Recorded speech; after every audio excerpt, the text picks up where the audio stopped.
Hello. It is me, that D-O-double-G, and welcome, one and all, to the Absolute Football Podcast. And don't fight it. It's coming for you, running at you. It's only this moment. Don't care what comes after. Your fever dream, can't you see it getting closer? Just surrender because you feel the feeling taking over. It's fire. It's freedom. It's flooding open. It's a preacher in the pulpit and your blind devotion. There's something breaking at the brick of every wall it's holding. All that you know, so tell me, do you want to go to the greatest show here with us this evening at the Absolute Football Podcast? Good evening, one and all. And thank you for joining us. And back by extraordinarily popular demand. So much popular demand that it was overtly popular. It was almost fashionably popular. It is Sam. How are you this evening, Sam? Hello, everybody. I'm back. I've returned from the dark side. No, I'm back. I'm happy to be back. I'm Cleopatra coming at you. Why not? How you doing? I'm never as good as you, but that's something I have to live with each and every day. But everybody was worried about you. They knew you were poorly bad. Are you recovering? Are you eating well? And I'm recovering. Yeah, I was unable to kind of eat. I couldn't talk. So one, functioning was an issue, and two, podcasting without talking is a bit of a challenge. So I've been on the recovery. But... You know what? Some people said they would prefer me to do that. Silent podcast. It's a new thing. Yeah. A new genre. They said, "Hey, Josh, why don't you try just being quiet?" I'm not quite sure that's the same thing, but somebody, of course, we never want to be quiet, who's always got something insightful and educated to say under pressure now. Rebecca, how are you this evening? I am very good, thank you. Glad to be back on. I feel like I can't get away at the moment. I'm enjoying it. I'm surprised after the bullying I got accused of last week. Was it last week? It feels like a lifetime ago. That show that we were on, when people said I was mean to you, but I wasn't. I was just really playful banter. And in the chat, speaking of playful banter, here's Shah expressing that she was that person, saying, "Hey, Josh, why don't you be quiet? Just stop talking." Everyone would thoroughly enjoy it. And here's Simon. Thank you for joining us. And Jen. Good evening, Jen. Hope you are doing well as well. And I tell you what, I don't know about you, it is frightfully hot where I am. But I tell you someone who is hot, red hot. After being blue cold, he's now red hot. It's Carlo Ancelotti. Just bossing it. He's just the man that can't stop winning for the team that can't stop winning. Champions League final, Borussia Dortmund 0, Real Madrid 2. Samuel, start with you. How did that one make you feel? Don Carlo he's the man. He's just the boss. We just knew it was inevitable, wasn't it? I think everyone I'd spoken to felt it was inevitable. The final itself, Dortmund just didn't take their chances. They created a lot, and as you're watching it, you're going, they're going to pay for this. They're going to pay for this. And some really good chances. Adeyemi, the one-on-one chance that they had. Julian Brandt had a good chance as well. And then Madrid started to slowly turn the screw, didn't they, second half? And as soon as that first one went in, you think, here we go. We've just seen it so many times. They're just top. It's just top level, isn't it? It's just top level, getting over the line. The nous. I like to call it the nous. The nous of Real Madrid. Yeah. I mean, we'll get into nuts and bolts in a moment. But Rebecca, how did that game make you feel? It's a good one. It was a good watch. I mean, seeing Carlo Ancelotti doing well with Real Madrid is a bit bittersweet, but he's such an incredible manager. I mean, you look at the difference of players he had with us compared to Real Madrid, you just know he's going to go far with that team. And yeah, I mean, I was shocked to see it 0-0 at half-time with the chances that were in the first half. I mean, Dortmund didn't post however many times they did. I don't even think they could have written it at that point. But yeah, as Sam said, Real Madrid just turned it up in second half, and incredible performance from them. And I think everyone will say this, but what a player Jude Bellingham is. Round of applause to him. He's an incredible player. I mean, we'll start we'll start with Jude. Hey, Jude, what's going on? Because he's been getting just dog's abuse on sort of social media circles. I mean, don't get me wrong, Twitter is the cesspit and the home of the moronic, apart from us, obviously. But there's a lot of interesting cesspitty sort of people to make their home there, and he's getting just dogs abuse. But I mean, like you said, Rebecca, I thought he played well just because he didn't score a goal and take on 20 players one-on-one, and just did like rainbow flicks, and was able to score the perfect hat trick and everything. I don't know what people expect. I mean, can you see why he sort of got any grief at all, or were you just loving it large, loving it like that? I can't see why he's got any of that. I mean, like, what a player he is, and even if he doesn't score, he's still always there. He puts in the effort, and I think he got an assist on one of them.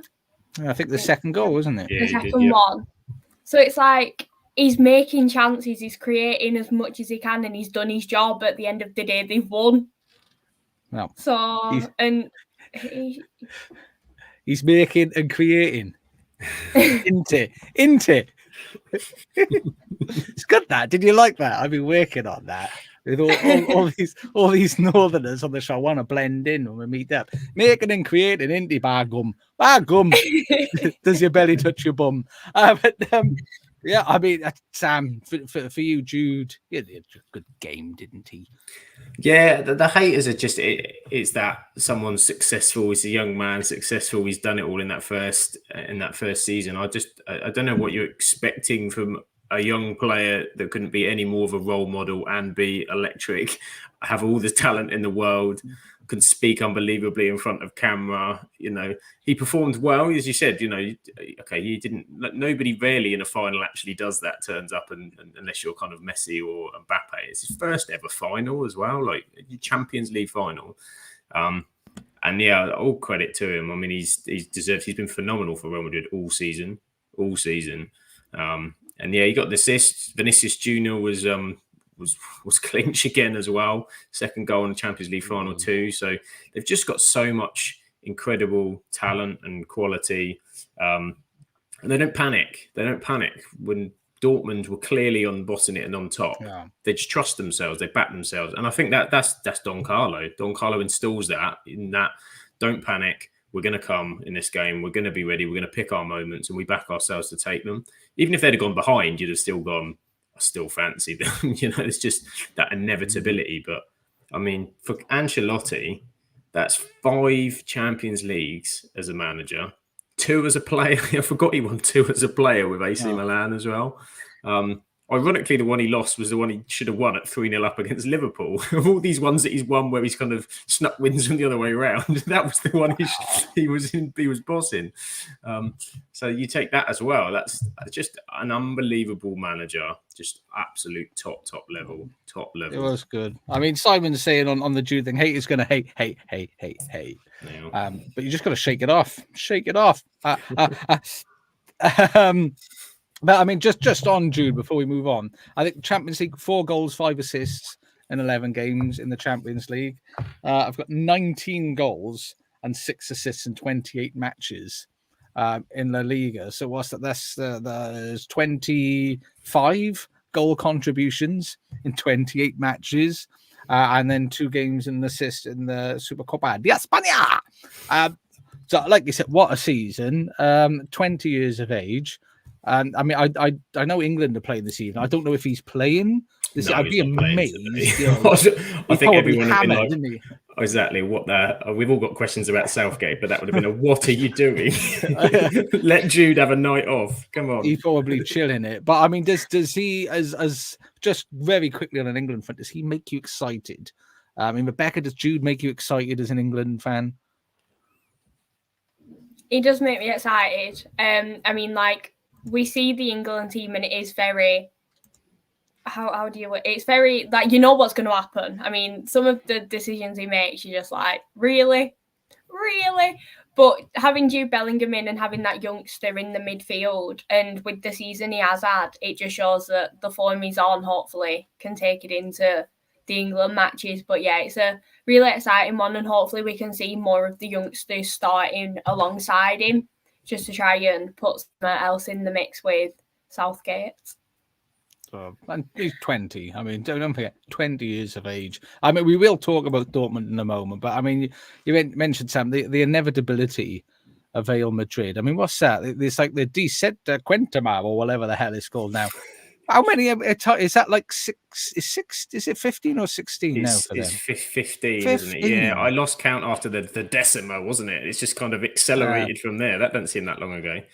It's just incredible, and it's not back. You know, they had that period where they went back to back, and everyone's. I mean, you're here today, obviously, because I'm sure we'll come on to it with the signing of Mbappe. You win the Champions League and then sign Mbappe the day after. Which were all absolutely shocked at. Because Shower told us he was going to Rochdale. It was a done deal. I thought he was going to Liverpool. Every summer he's going to Liverpool. Surely to God. Real Madrid. Oh. Couldn't believe it. But I mean, that just... And everyone's now saying Real Madrid are just going to win year on year. But Man City won it last year, and everyone's saying the same thing. For Madrid to come again, beat Man City this year, knock them out of the Champions League, and there's just they're getting that inevitability. And how many of those finals as well, and all those runs where they've won games where they haven't been the better team, if you're looking at it from a pure football analytical perspective. I've seen one as a Liverpool fan. I've seen multiple with you actually. There's a couple I don't think they should have, but they should have, because they did. You know, there's different ways to skin a cat, isn't there? And they're very good at picking the way that gets them over the line. So they're just inevitable. And the players are different. You look at that team and that squad. It's not your Sergio Ramoses and your Benzemas and they're all gone. This is a new unit of Real Madrid players. And okay, yes, they pick some of the best players in the world. They can go out and get the best players in the world. But alongside that, there's players that they're bringing through and turning into global superstars as well. Yeah, I mean, like Camavinga, who was people rated, but you got to remember when he went there, he wasn't the finished article or big signing. Valverde, another one that went there and moved on and did something. I mean, Nacho in defence. Rudiger was getting grief at Chelsea as people were really on the edge of, is he good enough? And they thought they'd done. I mean, Courtois being there and after being dropped for a spell as well. And I think what I find interesting is if you make the comparison to PSG in France, so they're a sort of strong team in a weak league, who then struggled to carry that on because people say the league's not competitive enough. There's not enough teams challenging them. For maybe not this season to a degree, but certainly over the last 20, 30 years, the league has been quite like that, where there's been teams who are sort of middling, but Real Madrid and Barca have really been the ones who, but they haven't let that impact them. I mean, I think as Rebecca's younger than us, she might not have seen as much of that Real Madrid season. I'm not going to pick on you too much, but Sam, as an older statesman as myself, seeing that different Real Madrid teams as well with different players, always maintain. What do you think it is? Do you think it's that longevity, or is there something else that always keeps them at that level? I think it's a mix of they've got their finger on the pulse in terms of that they've almost got the keys to Europe in terms of Perez has run that. Florentine Perez has run that for a long time. And I think I saw an interview with Mourinho was talking about it, and he said it's very simple at Madrid. You have Perez, you have kind of like the lead kind of scout guy, you have the guy running the business, and then you have the manager. There's four people, and there's not where now everybody's got the buzzwords of director of super duper intendant football negotiator or something. The new buzzword is in, and everyone's got like layers of they've kept with the same kind of model. They've got ridiculous finances. They've been able to, Josh, you'll remember in the past, they used to be even more Galactico, didn't they? They had a Galactico team that couldn't, and this is where they're facing next season with the question now of Vinicius Junior and Mbappe in the same position. They used to do that all the time. They went and bought David Beckham, and they had Figo on right wing, and everybody went, you can't play two right wingers. How's this going to work? Well, so they do the same thing. Michael Owen and Ronaldo, when they both come in. Not fat Ronaldo, I'm talking about, not handsome Ronaldo. But because if you remember, because Michael Owen's stat, because obviously being a Liverpool fan, I kept an eye on him. His stats, his performances were actually better than Ronaldo's sort of goal per minute, but he couldn't get into the team because it's Ronaldo. They had Ronaldo, they had Raul, because Van Nistelrooy went there as well, and he went there in that period. And they just Morientes, they had. I mean, they were so sexy. Zidane, I love that Figo, Roberto Carlos. It's just rolled off the tongue. These players are just legendary. You're lubing me up, Sam. Rattling those names. They were so, but they didn't used to win as much in that era. Because Barcelona had that strong period. There was a mix of Bayern Munich was still quite strong then. There was one or two English teams won. So they weren't, but now they've kind of got that killer instinct as well. It's just something else. R9 in his prime was ridiculous. Do you know what I used to love about him? And this is sort of like a little stuff. For me, he looked like when he was on the pitch, he'd be hanging around in between like the goal area and the halfway line, sort of in that space in the middle with like a bag of chips and a battered sausage, just hanging out. He was so chill, wasn't he? Just having a munch, and then all of a sudden a ball would come into his vicinity and it's like this bag of chips. All he would see was these chips in midair floating to the floor and he's boosh, gone. He's got the ball, he's like megged you 84 times, he's rainbow flicked it.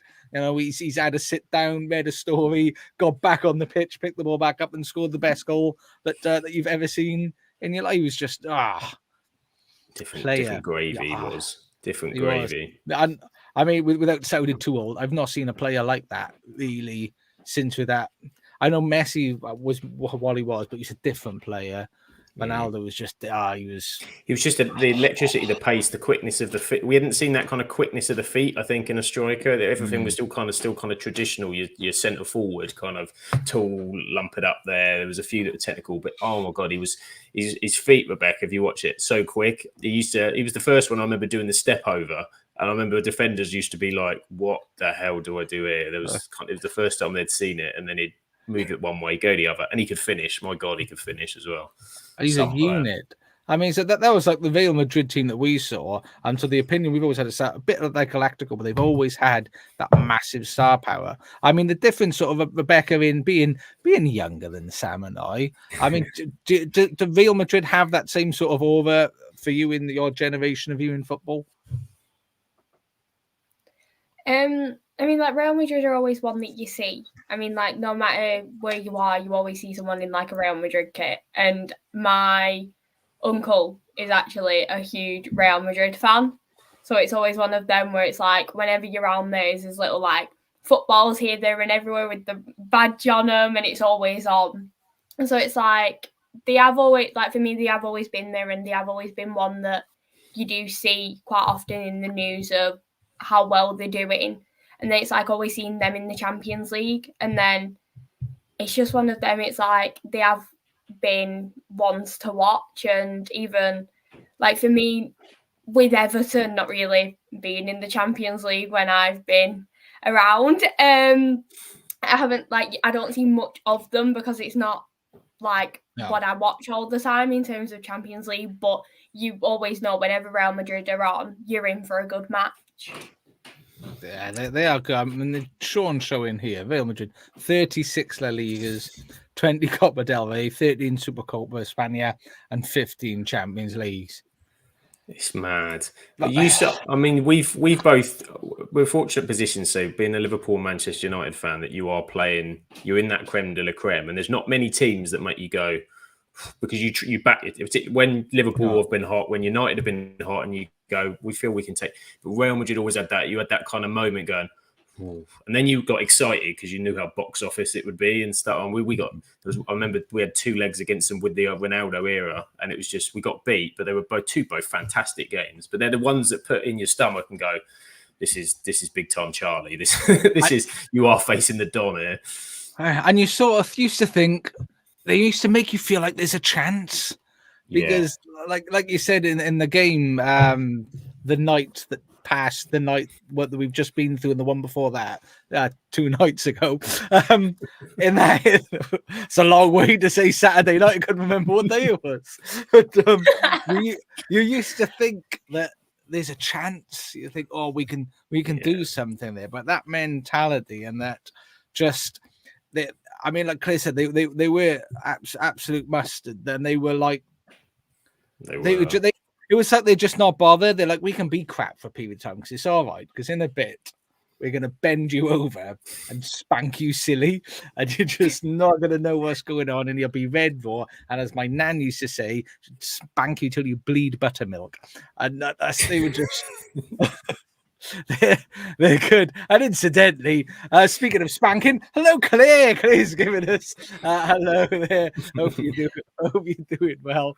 When we touched on Michael Owen earlier, Sean is not a fan of his commentary. He'd rather pluck his eyebrows than listen to that chap. Gentle editing there. I mean, and do you know what makes it even better? You could maybe listen to Rio Ferdinand, which is... I've just, again, we're talking about people that ring bells at the end of things. He's really doing well. He's justifying his position there, which is great. But yeah, and Don Carlo, we'll give some Don Carlo loving before we move on. I mean, Rebecca, I'm sure I was on a podcast with you and you mentioned something to do with like the best football that you had seen at Everton. Was that right? Is that a conversation I remember incorrectly? I think we could have had that. I'm not sure. I think probably it is something that I could have mentioned. But yeah, the football we played under Carlo Ancelotti, I mean, was like the first 6 or 8 matches of the season. We were unbeaten and top at league. Players were suffering from vertigo. We were that high up compared to previous seasons. But no, honestly, like under Carlo Ancelotti, it was incredible. I mean, having James Rodriguez in your team, his no-look headers, I still don't know how he does them, but his no-look headers, like out of nowhere, and we were just scoring for fun. I mean, he got Calvert-Lewin to be Calvert-Lewin that season. He was scoring hat-tricks for fun. The rule was one touch. He's in the box, one touch, and that's what he did. But yeah, Carlo Ancelotti, it was one of the calmest people that you could see when we were playing Tottenham in the Cup. When he's just with his cup of tea after, I think it was like Bernard scored. 5-4 we're winning, and he's just the coolest man there. All players are screaming, and he's just there going on his cup of tea. But I have seen quite a few tweets about this at the moment. It's like the moment Carlo Ancelotti realised that he wanted to get on the phone to Real Madrid was when he stood there making a sub. You've got Mason Holgate and John Joe Kenny, I think it is, playing rock, paper, scissors in the background as Sidibe stood there without a sock. Do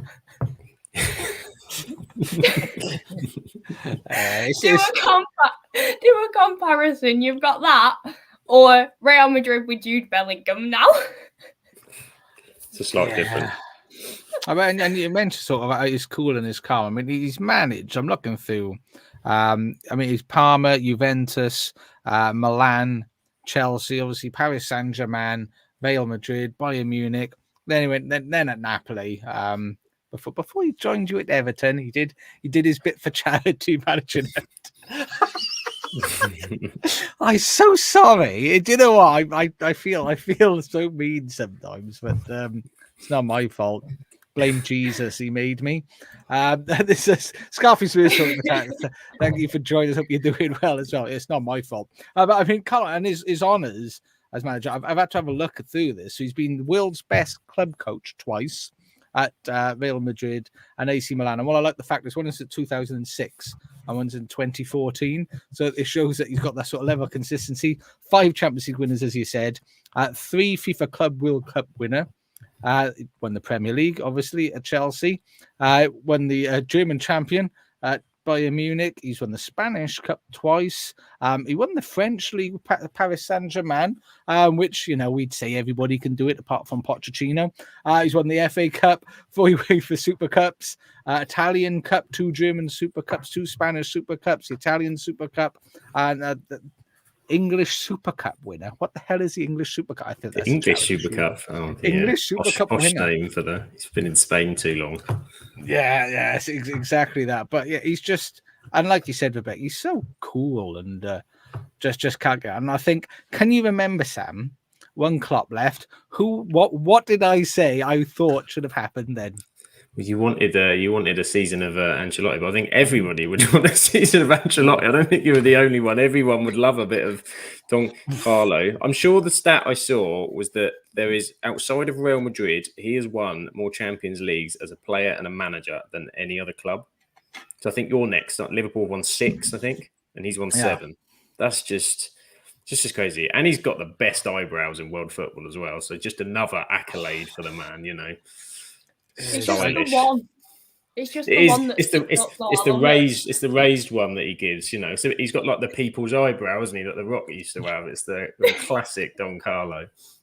And it's a funny one because he gets praise, obviously, but he's not like, it's weird. He's not spoken about in the same way as like Pep or Klopp or Mourinho.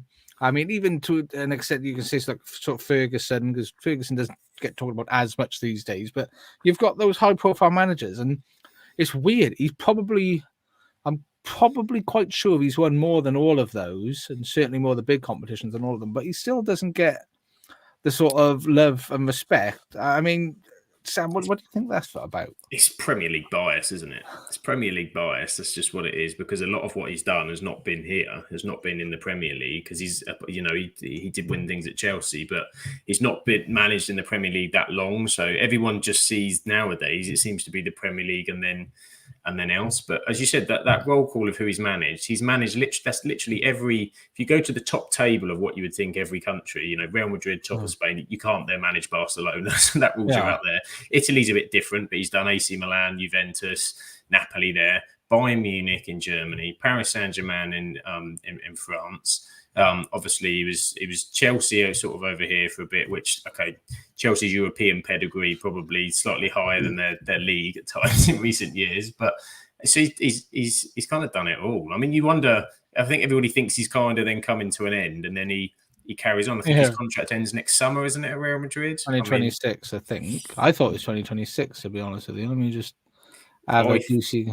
I thought it was next year, because that was the whole Xabi Alonso thing, wasn't it? Wasn't he linked to one more year at Leverkusen and then out there? I did see that. I mean, I'm just looking online now, and I think allegedly his contract runs to the 30th of June 2026. Allegedly. Okay. I don't know. But, you know, if he does want to manage anyone anywhere, I think he'll probably do it.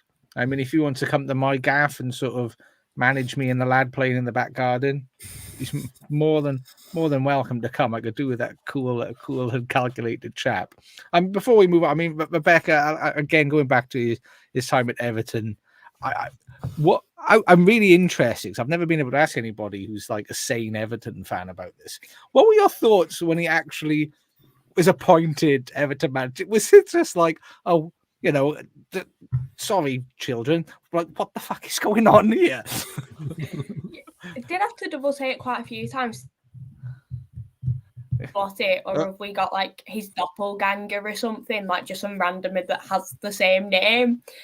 But on like the excitement amongst Everton fans, like, it was a shame that it was the COVID season.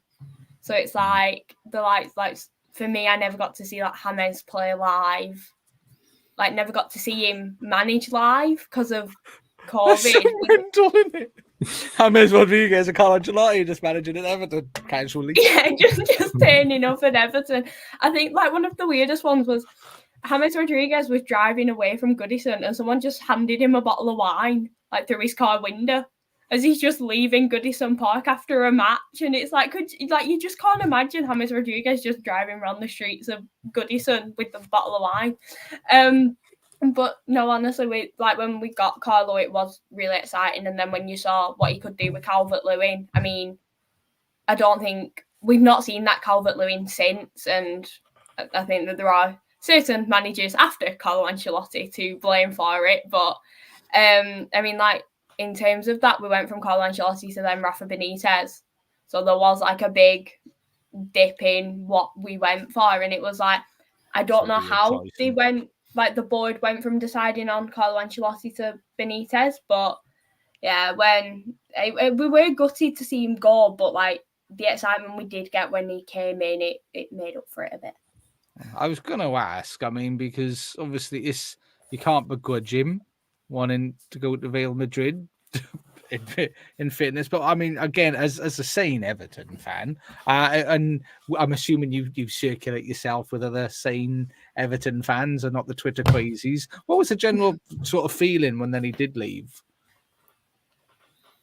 It was one of them where Real Madrid come knocking. It's expected that he's going to go. I mean, he did what he could with us. We finished 11th, so that's the highest we have finished in a while. We were fighting up top, but we did drop off like Everton usually do from time to time. But we were all gutted because, I mean, you've just lost a world-class manager in Carlo Ancelotti, and we knew the likes of James would then go, and it was all up in the air in what manager we'd get next.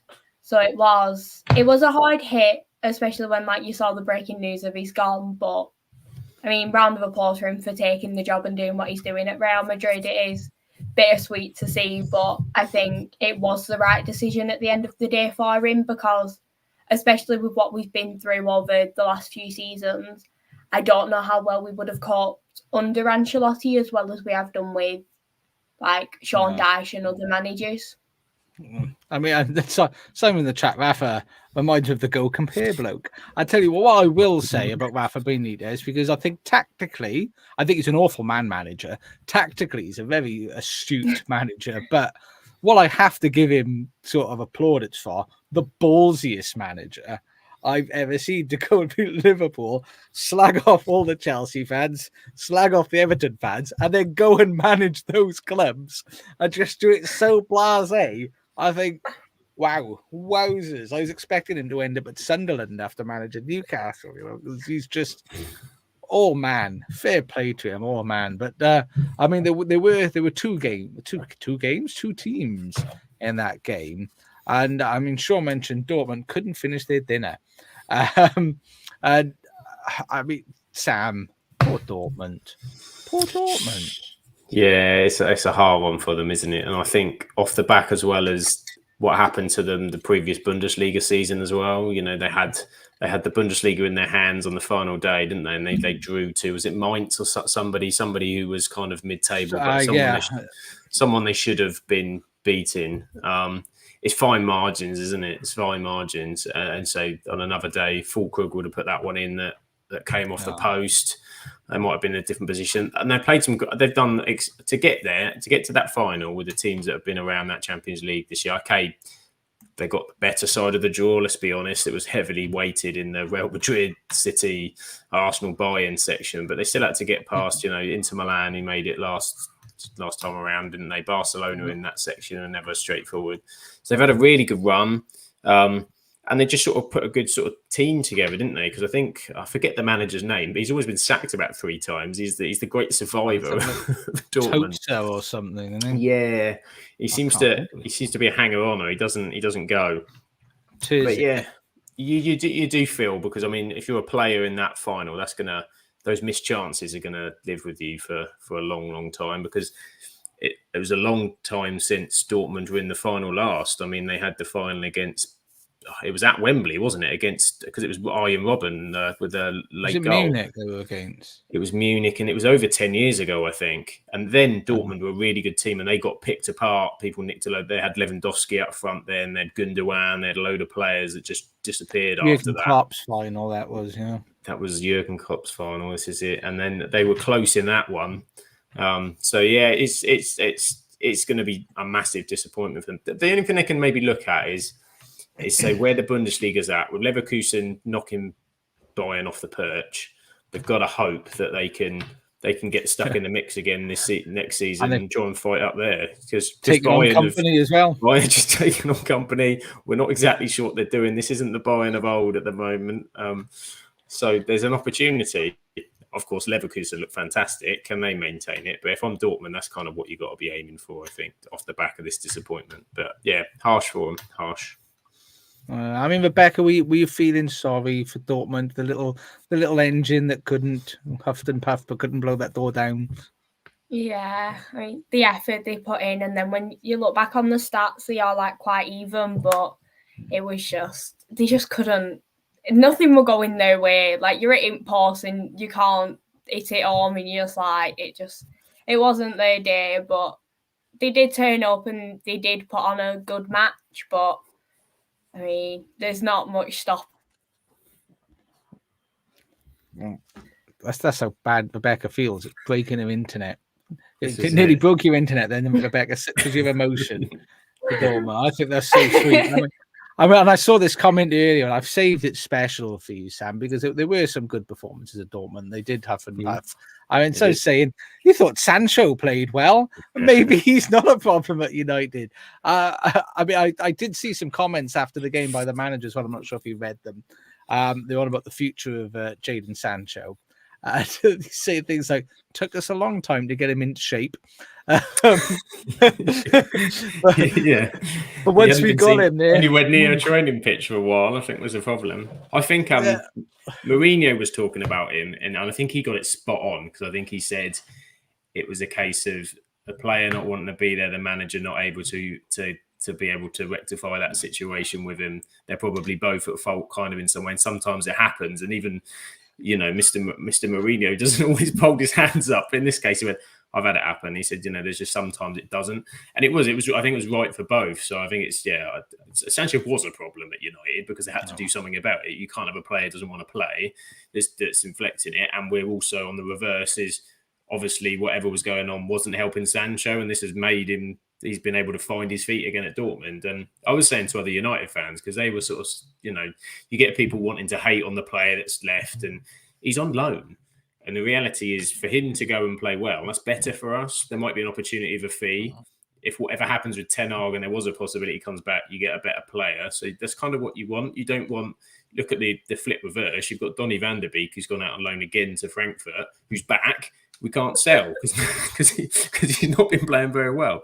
So I think it's a good thing, and it just works out that way sometimes. He felt free. He obviously feels free at Dortmund, but I don't want to buy from Dortmund ever again. There's not one player we've bought from Dortmund. You've got Kagawa, Mkhitaryan, Sancho. None of them ever come to United and do anything. I loved Kagawa. Lovely. He was lovely, but he didn't perform to the levels he did at Dortmund. He was fantastic at Dortmund. Then went back and did bits again. So, and Mkhitaryan as well. Mkhitaryan it's decent for us, but yeah. Money though, wasn't he? If I remember correctly, he was about 25-30 mil. I think he came the same season as Pogba and Zlatan. That was Mourinho's pack of cards. That was. Do you know what? And I don't think Pogba was a Mourinho signing though, as a sidebar. I like to think Ibrahimovic was.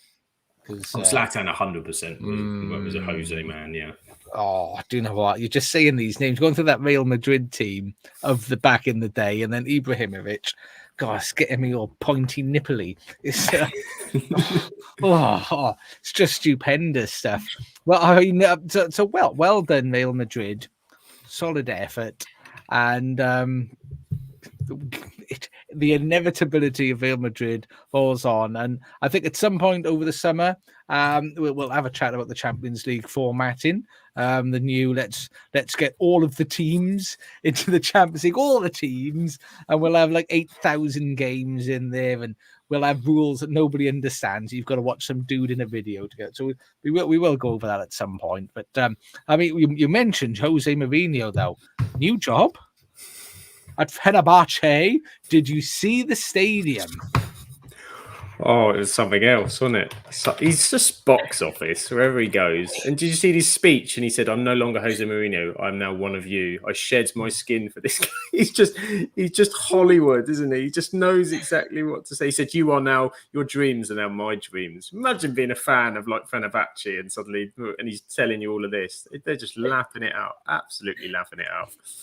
I mean, it is good. I mean, Rebecca, after you've had the box office manager Ancelotti, would you like a bit of Jose? I think I'll stick with Sean Dyche.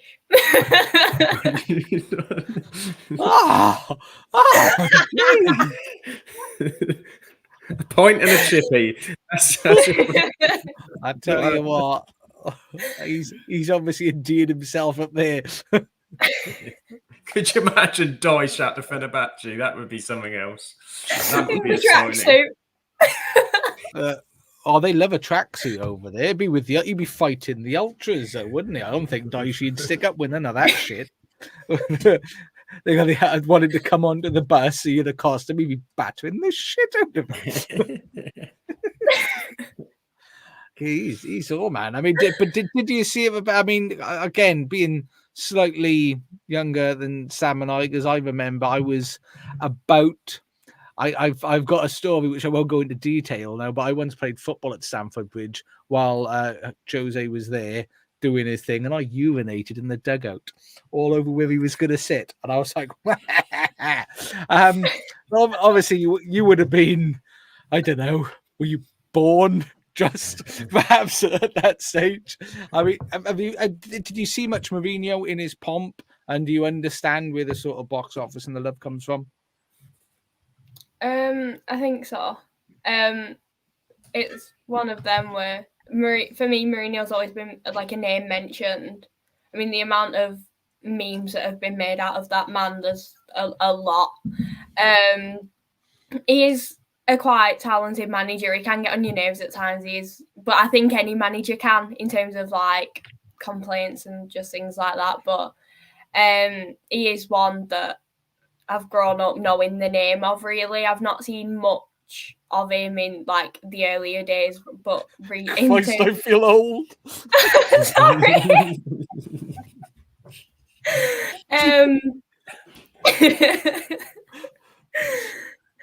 But yeah, he's always just been the name that's there, and you see, like for me,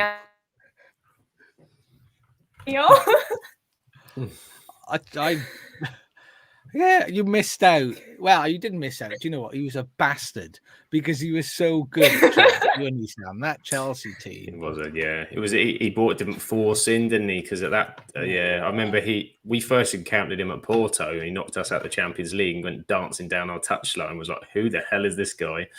And then he was the one manager that Fergie didn't touch. They'd have little. Do you remember? They used to have little bits because him and Wenger used to go at it. Him and Benitez used to go at it. But him and Mourinho, I think he was like, I can't mentally play this guy. And then it turned to respect over the years. And Mourinho was always very respectful the other way. He was just, that Chelsea team was, they bought incredibly well. They were such a unit. They all just seemed massive. Do you remember? They seemed massive, didn't they? They just seemed like they were all so strong and just physical and such a team. And it wasn't just like defensive. I mean, people think, oh, he's so defensive.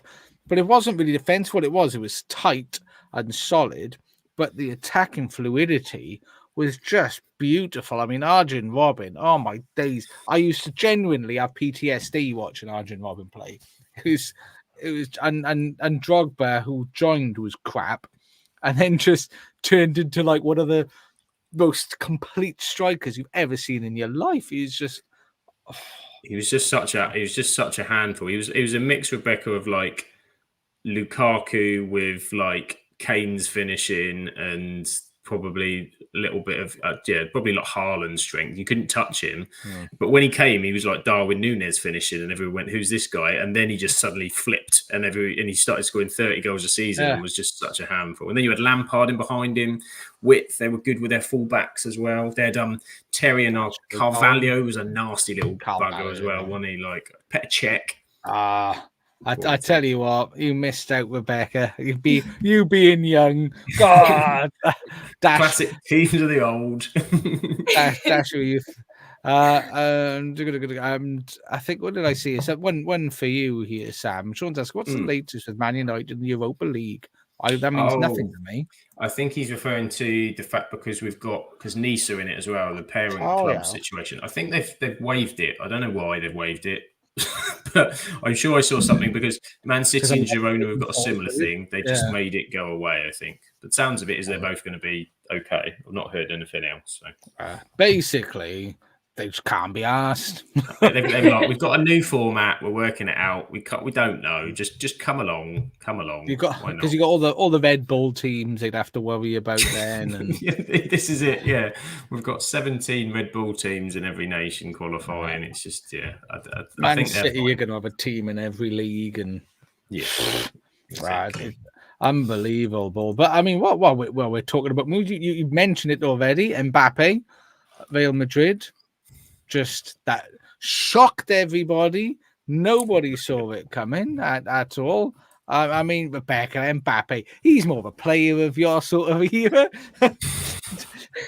Well, what do you think Mbappe is going to do at Real Madrid now he's playing in an actual proper football league? Well, I was shocked to see him go through. I thought he was coming to Goodison. Imagine him up front with Neil Maupay, be unstoppable. That's his dream, wasn't it? To play with Maupay. From a young boy, I watched this guy at Brentford, and I thought, he's the guy. I want to feed him.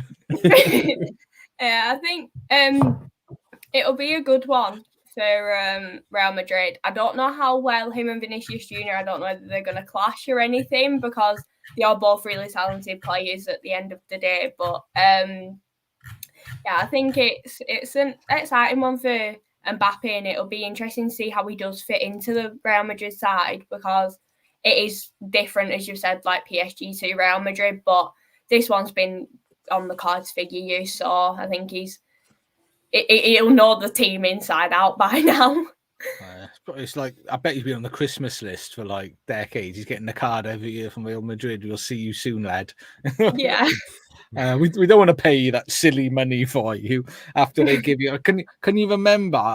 Again, I can't remember how long ago this was, but they gave when PSG gave Mbappe that contract, which was like, you can make decisions on this and on that and something else, choose the music, choose the manager, pick our tactics, and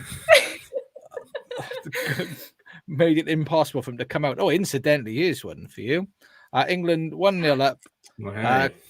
Brathwaite is on. And England, who knew England sort of wins friendlies? I thought you gave up winning friendlies. I thought that was a thing that you always won them in qualifiers, but then Southgate decided to buck that recently. It's tournament mode now. This is it. This is serious stuff now. No mucking around in October for silly friendlies. I mean, can I ask? Obviously, as a Welshman, I don't give a shit about England playing in a friendly, what they do, but it is a friendly. It's a warm-up game. Why is Pickford playing? Can someone explain to me, why would you play Pickford? Why would you not try another keeper out? The only thing I can think of with the Pickford, why Pickford's playing, is because the only reason you're going to switch your keeper is if he's injured, isn't he? Like a centre-back or something, there might be, it's unlikely to, and maybe they want to give him some minutes for whatever reason. Maybe because it's new centre-back pairing, they want to give him a voice behind that's used to it. I don't know. It's difficult because they're going to switch around these next few anyway, and he's still got to trim the squad, isn't he? Is there another 5 that he's got to get out of there? So I think you can overcomplicate it with. I mean, the rest of the squad is pretty much not going to start. That if that back 4 starts, then forget about it. We're done for, the one that started tonight. But yeah, he's got to. I don't mind Pickford. If he was starting Bellingham and Kane and Foden and that, you'd be going, "Come on, Gareth, let's not show all our cards yet." They do need to practice together, though. Don't get me wrong. I just thought he might as well, if he's going to try all of them, mix it up.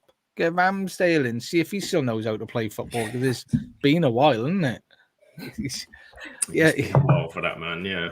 He hasn't done a bit. But another bit of news that was announced today that Sam highlighted previously. Enzo, what's his last name? Maresca. Yes, Maresca has left Leicester. Leicester. And he's gone to Chelsea. Well, I read a headline that said Chelsea were very impressed by how much depth and detail he went into in his presentation, and even wanted to take a look at matches while he was on holidays. And I had really big AVB and Pochettino vibes, because they did the same thing and did fabulously well. I think Rebecca spoke about this last week and gave a sort of ringing endorsement for him as a manager. But Sam, as a manager of Chelsea, is that a good move for him? He's one where you look at his back record. He's had the season at Leicester, and then he got fired, and he was at Parma or somewhere in Italy, had a short tenure. So there's not a lot to go on for his history. He seems to be quite one of these studious managers. I think the foot kind of linked to chess. and how looking at Pep Guardiola's side, it's analysing your opponent in chess, which then makes his move to Chelsea interesting because he's made the statement, you've got to control the initial excitement when you see something good and train yourself to think objectively when you see yourself in danger. So he signed a Chelsea contract on the excitement of going to Chelsea when we can all see what the perilous danger is. This is the Chelsea who now have 6 managers since Bowley took over in 2022. And you're thinking, if you wrote a thesis about that and you kind of just gone and done the opposite straight on day one. But I think he's a different type of manager. Again, it's just, yeah, Chelsea is a different type of chess he will never ever have seen. That's the only thing. Chelsea is its own club and bonkers on its own, isn't it? It's not like chess, is it? It's a bit like drafts by someone with no fingers or thumbs. Exactly. And the key thing about chess is that it's you and your opponent. The only variable is what your opponent's going to do because you can control it. You've got your own players, and Chelsea seem to decide when they do and they don't kind of play at the moment. And then you've got the crazy zoo circus going on upstairs, which is already started with throwing bids around everywhere already this summer. It's like playing drafts on a ferry in the middle of a storm, transporting live animals. So it's a bit like he's made a bit. And I think I saw already they've been linked with somebody, or Chelsea. I can't remember. Was it Muniz, the Fulham striker? Yeah. Muniz, yeah. Yeah. Just typical Chelsea. The manager hasn't even really started yet, but that's like the second or third. They've already signed a player who's joining next year, some young Brazilian lad, for like 50 odd million on an 8-year contract. And then their manager sat there, we'll link with somebody else, which, you know. It's bloody mad. And this model seems to be working. So I saw today they've like banked about 15 million from clauses in their loan deals and such that they've had and different things. I mean, so they know how to work the system, but it's just bonkers. And they just pick a player. Go, yeah, you had a good season last season, so yeah, you'll come in, and then it's just money. But they're in the Conference League now anyway, so it won't be Europa League. Yeah, which is good. That's one of the good things to come out of Manchester United winning anything. It's just nosing up everybody else's season, messing everyone else up at the end. I did enjoy that. I mean, Simon thinks En's only got the job because of who he used to work with. He's good. He was a clever midfielder, wasn't he? And he's got those. Chelsea have signed quite a few Italian managers over the years. They even go back to like Vialli and that, haven't they? They've always liked Zola, and they've always had that. I know he's bringing his staff with him, isn't he? I think he's bringing Willie back. Willie Caballero is back. The turn of Big Willie. he's on his way back. But the kids in us are related. I did like the fact they said he signed a 5-year deal with an option for a 12-month extension. He's not seeing 5 years. When is Chelsea manager? Not even Jose Mourinho was there for 5 years when he was. His contract's just a joke. Let's be fair. They just talk bollocks over at Chelsea, don't they? Like, what contract do you want? 5 years? Fuck it. Have 6. Why not? How long should we sign this player for? Well, I don't really know. He doesn't look very good. 8 years. How old is he? 34. Yeah, stick him on an 11-year contract. He'll be all right. Yeah, he'll be fine. He'll retire before we sack him. Then you will. I don't get it. It's just the most mental club in the world, run just like dickheads for with no repercussion at all. I mean, I think it's Rebecca Everton getting shit and. They just found every loophole, wouldn't they? Every loophole. They honestly have. I think I've mentioned this before on one of the podcasts. The hotel that is like owned by Chelsea, Bowley sold it to his other company, so that is all okay with FFP. So it's not like they've got the money back from that. It's just bizarre. I love that. Amortization will sign him on an 8-year contract. I'd be really nice money because then it'll just break down his transfer value, which you think that's just mathematical bollocks, isn't it? I know it's like doing a Rubik's Cube by taking the colours off and gluing them back on where you want them to go. It's just bizarre. Drives me crazy. But I mean, has anyone else got anything exciting. I tell you what, Sam, I'm sorry, Rebecca, I'm feeling like neglecting you a little bit, but I thought this was interesting. Lots of teams linked with Bruno. Bayern Munich allegedly in talks with someone. And I've seen other teams are circling. What's happening? I didn't like that. Yeah, I saw that. I was like, oh, I'm not sure I like that. I can understand it. And I'm kind of a little bit surprised it hasn't happened before because we've not exactly been pulling the daisies up, have we, with performances over the past couple of years? So, yeah, it's worrying because you need to keep Bruno. There's no doubt about it with the way that the team is at the moment, and his performances, particularly in the second half of the season, and the FA Cup final, just epitomise what we see every week. Not what every fan sees every week, but it's what we see every week. And I think you can't lose Bruno at the moment. You might not have a choice if the Bruno's always kind of stated his commitment and but there is everyone's kind of got a limit. And I think Barcelona and Bayern Munich, a couple of names. I don't know how. This is always the thing with United. You can't go to Barcelona though. No, and Bayern Munich with Vincent Kompany. Do you want to go over there and play with that's not. You just never know with United in the transfer window because we get linked with everybody and everyone gets linked everywhere. I saw earlier there was a link for Casemiro to Saudi. I was thinking, we need some of those. I know 75 to 90 million. I was going, sorry, come on, surely that's not true. Surely got a decimal spot in the wrong place, isn't it? I'd love it, but I doubt it. 7.9 million is what it's like when you play Football Manager and you go, oh no, I didn't mean that much. no, cancel. I know. Yeah, do you know? I've looked online just to see transfer rumours, and apparently Tosin from Fulham is going to sign for Chelsea in June when his contract runs up from Fulham. So they got players coming in already. They don't even need a manager. No, he was linked with somebody else as well. I can't remember who it was. I saw Tosin. They thought they were going to get him in, but yeah, that's a mix. The other one I saw, back on the manager trail, with the old Graham Potter back to Brighton. I saw that. Looks a good possibility. He's still heavy favourite, but he's ahead of Steve Cooper and third choice. Here we go. This will test your European knowledge. What do you know about Hendrik Rydstrom, Josh Malmo's manager? Oh, I was going to say, I thought you ran a bar out down the road. I did. What, Hendrix? I'll have a glass of Hendrix. Gin pan, isn't he? 6-1 apparently for the Brighton job, but Potter's the favourite. That would be really interesting because he made a couple of comments, didn't he, when he was at Chelsea, which I don't think went down too well with some of the Brighton fans. I think it's something to the extent of if I wanted a nice, easy life, I'd have stayed at Brighton or something when they were at Chelsea, which was a little dig. But I mean, you've got to imagine they'd take him back. I think he still lives down there as well. I saw, so it could happen. No, nice place to live. You know, which parking's a bugger, but. Yeah.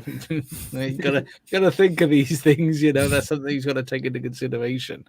But yeah, I tell you what I saw linked with Brighton as well, which I thought would be interesting, was I can't pronounce his name correctly. Amorim, the Portuguese manager. Yeah. I wonder where he's going to go because he's been linked with everybody now, isn't he? And he's not going to go anywhere, is he? I think he's burned his bridges by having a mental agent, allegedly. Because he's talking to everybody. 10 million. And he's been talking to everybody, including clubs that have managers for the best part of the year. West Ham, I think. He'd been linked with Chelsea, Liverpool, West Ham, obviously now Brighton. Man United, have you had a look? Probably. He's probably had a call. Why not? Yeah, he might make Bruno stay. Everton, maybe. You know, you could have a bash, but Rebecca wants to keep Daishi in a sexy tracksuit. Indeed, but it's. There was another. I tell you what, De Zerbi. What's De Zerbi doing? Because he would have left Brighton for a reason. Yeah, I'm confused with De Zerbi as well because. There must be a couple of jobs in Italy, maybe, that might be a possibility. Because Barcelona was linked before Hansi Flick, and that's now off the table. Yeah. Is he at Barcelona now? Hansi Flick's gone to Barca. Yeah. I saw a story. I don't know whether he was just taking the piss out of Barcelona or not, but said that they can't afford to register him at the moment. That's probably not far from the truth either. I think they're facing another one of, what is it they call their levers? They need to pull another one of their levers. Do you know what? That's the one thing that I think we should get in the Premier League is in the Spanish League. I don't know if you know. So what they have to do they've got a formula that the Spanish FA use for how much money a team can spend. And there's like lots of various factors involved. That's the size, their position, their revenue, advertising, all of that stuff. And then some other bits, and they decide what you can have. So what the Spanish teams have to do is put all their data into like the spreadsheet, and he'll go yes or no, whether you can have. And I bet you any money this is going to Spanish FA going, Barcelona. Nope. Fuck you. No. It's like, we've just signed this new player. Can we sign him? Oh, computer says no. I'd love to have that. Can you imagine that in the FA? Is it like? Oh, it'd be epic. But then they get round it at the last minute, don't they? There's like no, we can't register him. We can't register him. And then the first Champions League player comes, and they're all there. Hang on a minute. I thought I'd be play. What's happened? Because what we've done, we've sold all of our rights to the Champions League for the next 15 years to some company that's gone, oh yeah, all right, then we'll sign that. Brilliant, isn't it? You've got to love that mathematical bollocks. I think, but I want to see it. I really would like to see how the Premier League manage that. That'd be superb. Because Man City would be like, can we register this? And you'd have some vindictive bastards going, no. Perhaps like, I've just sold 10 players and we've pumped in 30 million. Can we sign this guy? No. Take me to court, fill your boots. In the meantime, I think that'd be terribly entertaining. But I mean, these Spenny fan, this is what we've been missing all evening. Video printer. Hello, Chris. I didn't even know what the score was, mate. Because my interest level does wane. Who scored? Good old Trent. Trent has scored, and Harry Kane scored the third goal. So Cole Palmer, Trent Alexander-Arnold, and Harry Kane. So it looks like England are going to overcome the mighty force of Bosnia and Herzegovina. Well done. Gareth should be very proud of himself. Time to get excited. I tell you what. Do you know what? The clocks haven't gone forward or something, mate. We're right at the tail end now. and of course, speaking of managers, McNulty, last minute Euro 2024 change. McNulty's boys are bringing it home. He'd do it, mate. He'd do it. And incidentally, I think Charlotte hopefully watched it. There was the Rochdale Meet the Board this evening. So you never know. You might get informed of that on Thursday's show, because I bet that was interesting. It's really lovely to see a team sort of in the lower echelons not going to the toilet and being messy at the last minute. That was genuinely really, really nice to see. But, I mean, Rebecca, I feel like I haven't picked on you much this evening. Want to throw anything in? I've bullied you. There's a couple of things. So Everton the other day put out a statement that 777 buying the club is off. They didn't meet their deadline, so that means that is all done and dusted with now. So all of the fear in terms of them taking over is kind of settled quite a bit for us, because there was a lot of stuff they needed 10, didn't they? They were scrabbling trying to find change on the back of a sofa. Yeah, they've been having issues everywhere. I mean, like one of the clubs, I can't remember which one it was because they own quite a few, they had their game postponed because the fans blocked the coach from going in protest to them. So it's like, we've got enough issues as it is. Don't bring any more in, please. But we now have been linked heavily with John Textor. I think that's how you pronounce his name. Crystal Palace. I think he owns 45% of Palace. So he's on about, it's either selling his shares in Palace to buy Everton. And he just wants us for a season, I've read somewhere, just to get us back financially stable, get us into the new ground, get everything sorted, and then sell us off to someone else.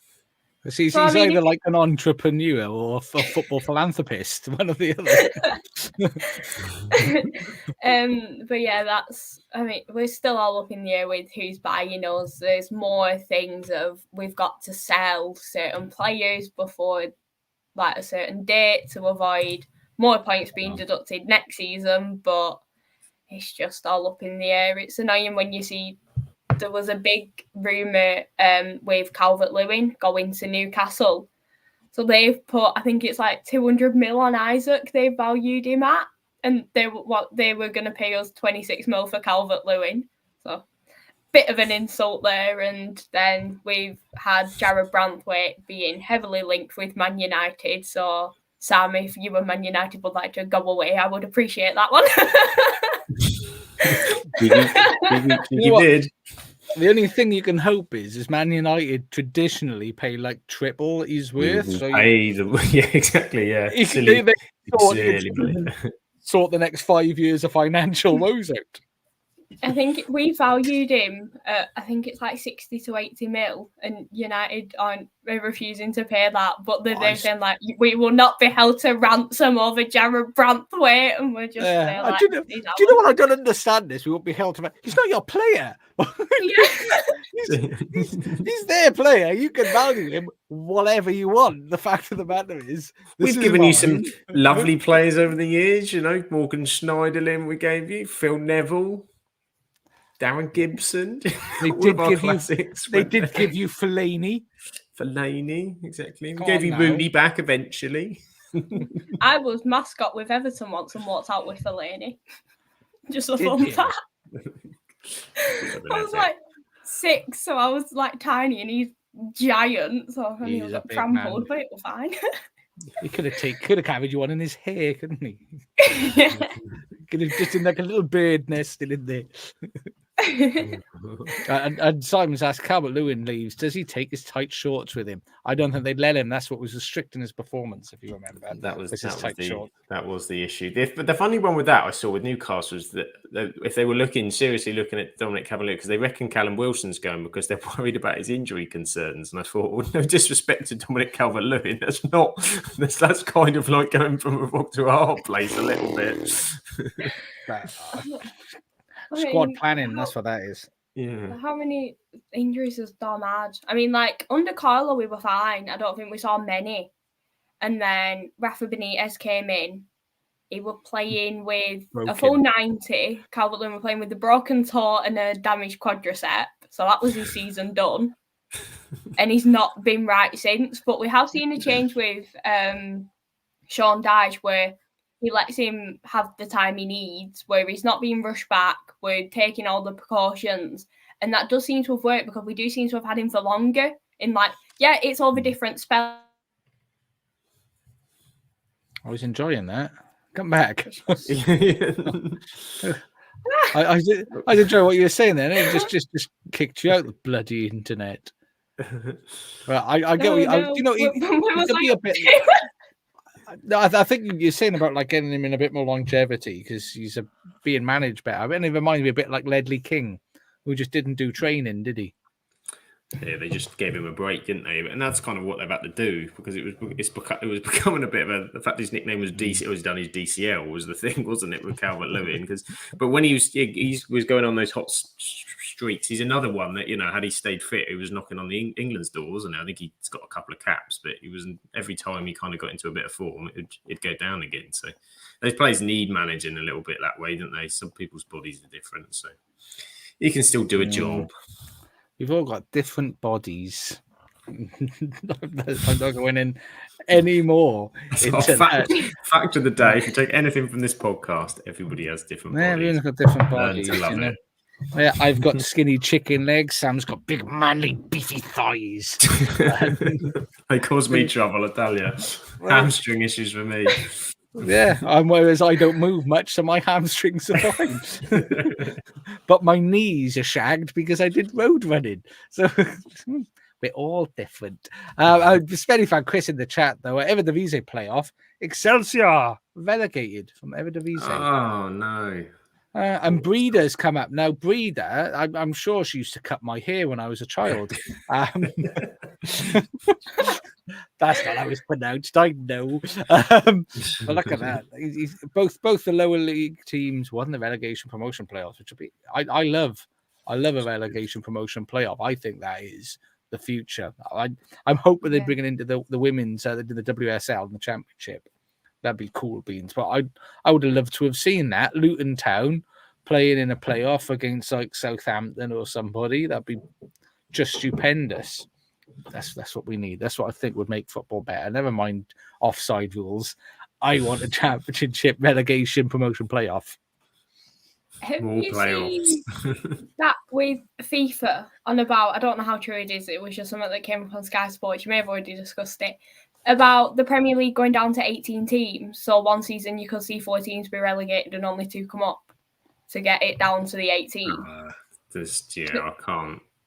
Now it's just FIFA's got so many ideas. They still got this thing in their mind, haven't they? That there'll be games outside of the UK for the Premier League. That is the thing they really want. They want us to be playing in Sydney or somewhere else. It's just a complete lack of respect for the football pyramid and each individual's country's heritage and all the rest of it. It's just, we want to globalise everything to be the same. But that's why it's so great, because it's not all the same. We have these tournaments where we can all meet up and play each other, and they're fine, and you keep mucking around with those, but leave it to everyone's league system alone. It's a joke. Stop being silly billies. I think we've covered football today. I don't know if there's any. I have one more thing I wanted to raise. So I don't know if you discussed it last week, but have you seen what's going on with Lucas Paquetá? This betting scandal issue. We haven't brought that up. Ooh, Paquetá. So I suppose for those who don't know, he's been charged, hasn't he, with getting yellow cards in certain moments of games, and including early on last season. And he's in very, very, very big hot water. I think he's been selected for the Copa America, but he's going to... I mean, if you've seen what's happened with Ivan Toney, etc., and that wasn't betting on themselves or anything. He's actually betting on himself to get yellow carded. If that gets proven as guilty, that's... And I thought he was signing for Manchester City. I thought that was as good as a done deal. I don't know what's happening with that now. I saw some other City. Well, if he signs for City, he's fine. It'll all just go away. Oh yeah, it'll just be 116 charges. Just add it. I don't know for Lucas. Just put it over here. It's just this over here holding the door up. All this paperwork. This is our bag of crap. Just to the bonfire. Yeah, don't worry about it. Because I did see a statement that said something about like the one game where he actually asked not to play so he wouldn't get a yellow card. And someone said, "It's a bit hard. Was you injured?" No. Just got a 10 on this one. But he thinks he's going to be banned for a long time. That is, I mean, because how long's Tonali out for? Because he's still not playing. He's got another charge now. I think he's dealing with, because I think it was to the end of the season, and this is where because if this is the difference between us and American sports, you'd be done. American sports is like the minute there's anything like that, they kick you out. You're done for life. It's going to be difficult. I can't remember one where they bet on themselves. I can't think of anyone. Well, not at this that level. Yeah. Oh, it's He must have been making some awesome shenanigans and got forced into doing it, is all I can think of, because the money involved for him, what he would earn, and versus the risk of doing it. And if you look at the yellow cards that he picked up, they're pretty cynical. Well, I did see one where he swiped at something. Yeah. Well, he's a naughty boy, and it'll be interesting to see what happens. So watch this space, and if we find out, we'll bring it to your face. You can't see me. But I think that's football done now. Everybody, we've done football. It's completed. There is nothing else interesting to talk about. But what is always interesting? No, I do have something. Sorry. Football's not over. Announcement. It's just reminding me because of Man City. Everton have been heavily linked with Calvin Phillips. Now, under Sean Dyche, if he gets him back into shape, I think we've got a good midfielder there to play along.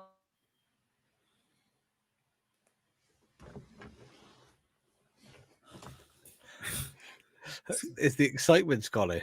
It is the excitement of Phillips in the midfield. I think I'll carry on. So if Rebecca comes back, I think Phillips.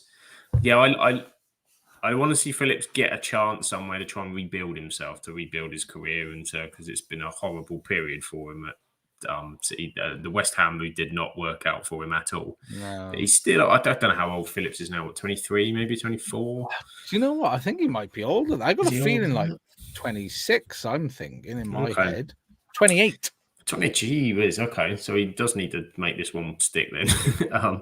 Hopefully he can get a run. Someone like Everton might work out for him. He needs a fresh start, but pick it early, go there, do the training, do the pre-season, get yourself fit, see what happens. Don't worry about England for the time being. Just get back to trying to enjoy football. I think Calvin Phillips needs to do. Because he gave up football. I mean, part of me thinks it's his own fault for going to City, because everybody knew City was a money move, and I get it. I get the wanting to move for money thing and look after his family, and that's very admirable. But do you agree, Rebecca? I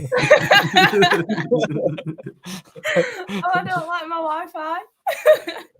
You missed it. Sam just said, he just hopes it happens because he feels Everton might be a team to do something for him. Yeah. Especially with Dyche, it just depends if Man City are just like, no, we want money for him. That's where our issue is. Because I've got a funny feeling he might have a big contract.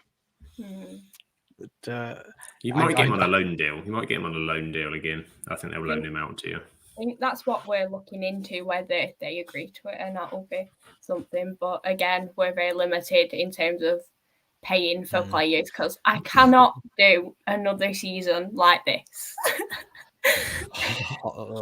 It's been interesting, and we will do. I think probably maybe next week we'll review the Premier League, and if you're about, we can talk about Everton, and yeah,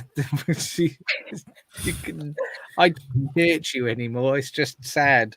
But we'll review the Premier League and all of the teams in their glory over the next week or two. But I mean, as I was saying before Rebecca's internet broke with the breaking news that she was bringing in, Samuel, before we go, everybody's elated that you're back. I'm glad you're feeling better, and people are going to want more. So where can they find you? You can find me at Up the FM Ducks, mostly on Twitter, starting to maybe do a few TikToks if I can get myself sorted this week, but mostly doing stuff on the pod. And I don't know if you've seen my little tease during the show. Is there may be a little cheeky competition to win one of these. Look at this. Look at all those smiling faces on a mug. Isn't that wonderful? So keep your eyes peeled for the Twitter, because there may be an opportunity to win a football podcast mug. Wouldn't that be lovely for your summer? You could put anything in there. That could be a hot beverage, a cold beverage, alcoholic, non-alcoholic, pens, flowers, whatever you want. Stipulations are free. It's just endless possibilities, and endless possibilities is like the story of Rebecca's life at the moment, with all the great stuff that she's doing within her game, touring on these different sports, and all of it art getting recognized by F1 people. So Rebecca, where can people find you to learn more? You can find me all my Her Game 2 things are ASFC Her Game 2. Hopefully back at it next season. We are on a bit of a break with there being no matches, but all of my Her Game 2 stuff can be found there, and also Her Game 2 Ice Hockey, where I'm the team leader of that. And then personally, you can find me here with the many underscores, which I still regret picking that name. Underscore Shaw. Is it Rebecca Undershaw has become the new name? Yeah. But yeah, you can find me there for everything F1 related, football, and a lot of drawings. Do check it out. And Charlotte's hoping for her cup. She's going to put a gravy. Gravy. Gravy. Dipping your sausages in there, a bit of As thou mount gravy. Gravy. And everything will go in there. Biscuits, she'll dunk knob in her gravy. Don't you worry. But the big thing that I would like you all to do is to show a little bit of love to all of the team on the podcast. You can check us out on Absolute Football Pod on Twitter, Absolute Football Podcast on YouTube and Twitch, and on the tick boom, you can catch us at, which is TikTok, incidentally, at Absolute Football Pod. Instagram and Threads is Absolute Football Podcast _ and the Absolute Football Podcast on the Book of Faces. And it's not just the Premier League that we talk about.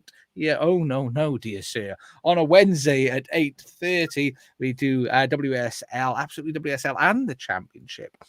With the team, it's a fabulously educational show with hashtag Team Chaos over there on a Wednesday. It's always good for a giggle, but you'll learn something as well. West Wednesdays 8:30 p.m. Where they cover all of the women's football and anything of interest, even remotely related to women's football they cover, and it's a fabulous show. Please do check that out. And of course, then the Wowdy Wabble on Thursdays at 8:30, the award-winning Absolutely Lower League, headed up by Arsha, who will be there drinking a mug of gravy with the team, doing quizzes, singing songs, upsetting people, doing all sorts of crazy things. And Charlotte, she's got guests. She's got guests on her lower league show.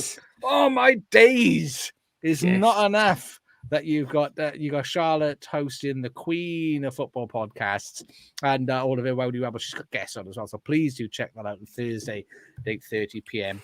Wherever you may be. Quick one from me as well. This Wednesday, though, there may be a separate video going up this Wednesday because Mama Bear Ferreira is having a well-deserved holiday break this week, so she is away this week. So there won't be a live WSL episode, but they will be back for that as well. So there will be a video, but no live ones. But you can catch them the week after. They'll be back, ready, refreshed. And you can educate yourself. During it, it'll be an education. There will be a quiz on, it's not a quiz, it'll be a test as to whether you watch the show, because they'll be asking you questions in the chat. And so we need to spend the summer camp with the nickname for the Monday team.